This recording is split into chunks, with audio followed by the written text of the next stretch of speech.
आपल्या पुणे जिल्ह्याला तिथं कोटा मिळून दिला.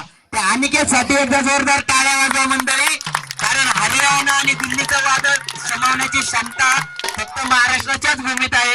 याचं उदाहरण म्हणजे 11 जानेवारी 1978 साली झालेली बिराजदार मामा आणि सतपाल यांची कुस्ती. सर्वजण सतपालला ओळखतात कारण बिराजदार मामांनी त्यांना बेळगाव मुक्कामी हरवलं. पण पंजाब मधला एक पैलवान होता, DIG होता करतार सिंग. महाराष्ट्रामध्ये त्या पैलवानाला कुणी हरू शकलं नाही. हा इतिहास साक्षीला आहे. महाराष्ट्रामध्ये उत्तरेतली मल्ल सगळे थवकवले पण करतारला कोणी हरू शकलं नाही. करतार गुणावरती हारला पण मैदानामध्ये त्यांना कोणी हरू शकलं नाही. लक्ष्मण शेणकर वेल्ल्याचे यांनी करतारला ऑल इंडिया युनिव्हर्सिटीला हरवलं एका पॉइंट वरती. सतपालला एका गुणावरती हरवलं.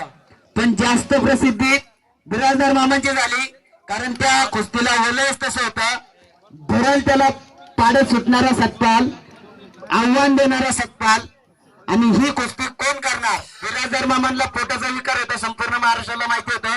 कुस्ती सोडण्याच्या उंबरठ्यावर होते पण गणपतराव खेडकर त्यांचे वस्तात गंगावस तालमीचे आणि आपल्या पुणे जिल्ह्याचे कुस्तीचा निरुमणी नरहरी चोरगे पैलवान यांनी ही कुस्ती घडवण्यासाठी खूप मोठं मत प्रयास केलं.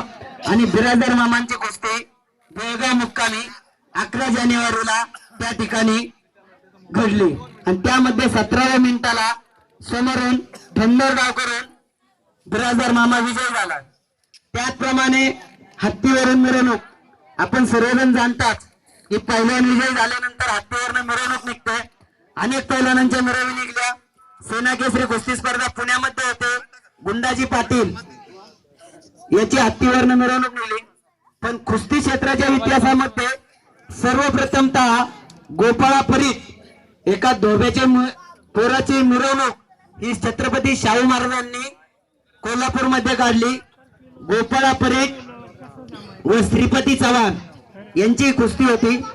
श्रीपती चव्हाण हा त्यावेळेचे शाहू संस्थानिकचे आडते आदरणीय कोल्हे दादा यांचा पट्टा, तर गोपाळा परीत हा लाल आखाड्यामध्ये सराव करत असला छत्रपती शाहू महाराजांचा खुराक धारक पैलवान होता. त्या काळी पैलवानांना जो काही खुराक लागायचा आणि घुटना डाव देऊन त्या ठिकाणी करण्याचा प्रयत्न